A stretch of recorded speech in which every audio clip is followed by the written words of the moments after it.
Welcome back to rupees kitchen. ఈరోజు మన కిచెన్లో వామాకుతో కషాయం అండి. ఇది మా చెట్టు అండి, చెట్టు ఉంది ఇంట్లో. సో నేను కొంచెం తెంపి ఇలా పెట్టుకుంటాను. ఒక 4 ఆకులు తీసుకొని ఇలా కడిగి పక్కన ఉంచుకున్నానండి. సో దాని తయారీ విధానం చూద్దామండి. 4 ఆకులు దీంట్లో వేసేసుకున్నాను. వామాకు కషాయం తయారీ విధానం చూద్దామండి.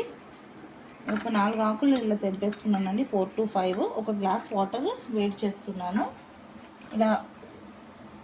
ఇలా బాయిల్ అవుతున్నప్పుడు, స్టార్ట్ అవుతున్నప్పుడు మనం ఓమాకులు బాగా 2 times వాష్ చేసేసుకొని ఇలా తుంచి వేసేసుకోవాలి. ఇప్పుడు ఉన్న సీజన్ అంతా కోల్డ్, దగ్గు, ఫ్లూ సీజన్ కాబట్టి పిల్లలకి సర్ది అంతా అవుతుంది కాబట్టి నేను ఇలా కషాయం చేస్తున్నానండి. మా ఇంట్లో ఇది రెగ్యులర్గా మా పిల్లలకి మేము కంపల్సరీగా ఇలా ఇస్తాము. ఇంకా చిన్నపిల్లలకైతే ఈ ఓమాకు బాగా నలిపేసి దాని జ్యూస్ పోస్తారండి. మీ అందరికీ తెలిసే ఉంటుంది, చిన్నపిల్లలకు కూడా పోస్తారు అలా అని చెప్పేసి. వామాకు చాలా మంచిదండి, పిల్లలకి కానీ పెద్దవాళ్ళకి కానీ చాలా అంటే చాలా మంచిది. ఇంకా వామాకు మనకి కోల్డ్ ఉన్నా తగ్గిస్తుంది, డైజెస్టివ్ ప్రాబ్లం ఉన్నా కూడా తగ్గిస్తుందండి. హెల్త్ పరంగా అయితే చాలా మంచిది. ఇంకా స్ట్రెంగ్త్ కూడా వెయిట్ లాస్ కూడా చాలా మంచిదండి వామాకు. మీ కొంచెం ఏమంటారంటే మన మామూలుగా డ్రై రోస్ట్ చేస్తారు వెయిట్ లాస్ గురించి. వామ, జీలకర్ర అది బాగా ఫ్రై చేసుకొని మిక్సీ వేసేసుకొని పొడిగా చేసేసుకొని వేడి నీళ్ళు కలుపుకొని morning everyday morning first hot వాటర్లో కలుపుకొని తాగేస్తారండి. సో అది కూడా ఒక మంచి వెయిట్ లాస్ టిప్పే అండి. వామ డ్రై ఓమతో పరకడుపున అలా తాగితే చాలా మంచిదండి. సో ఇప్పుడు ఇట్లా బాయిల్ అవుతున్నప్పుడు దీంట్లో ఒక 1/2 స్పూన్ పసుపు వేసేసుకోవాలి. వేసుకొని బాగా ఒక గ్లాస్ వాటర్ని 1/2 గ్లాస్ వచ్చే వరకు మరిగించుకోవాలండి.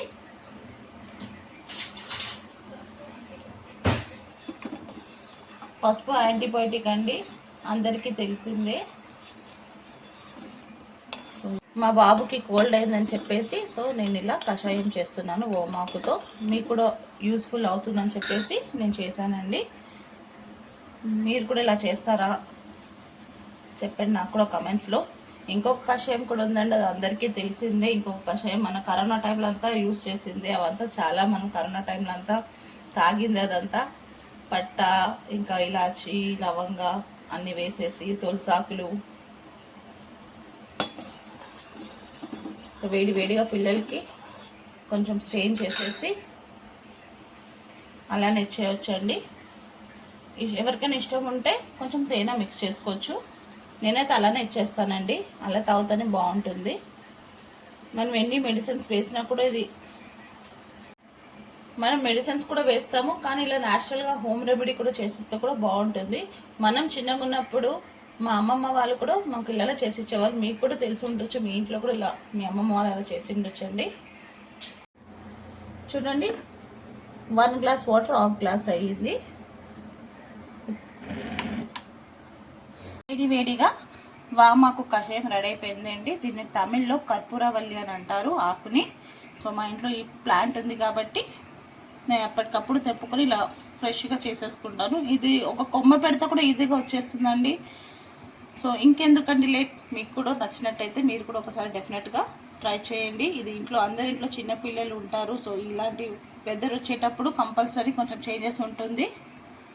ప్రతిసారి మనం మెడిసిన్స్కి అలవాటు పడకుండా ఇలా మనం న్యాచురల్గా హోమ్ రెమెడీ చేస్తే కూడా చాలా మంచిదండి. న్యాచురల్గా మనం ఇలా యూస్ చేసుకోవచ్చండి. మీరు కూడా డెఫినెట్గా ఒకసారి ట్రై చేయండి.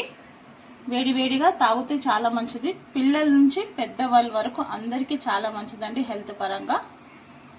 చేయండి, షేర్ చేయండి. కొత్తగా ఏమైనా మన ఛానల్ని చూసి సబ్స్క్రైబ్ చేసుకోండి. అలాగే ప్లీజ్ లైక్ చేయండి, కమెంట్ చేయండి. మీ యొక్క లైక్ నాకు చాలా ఇంపార్టెంట్ అండి. నా వీడియో ఇంకొక వరకు రీచ్ అవుతుంది.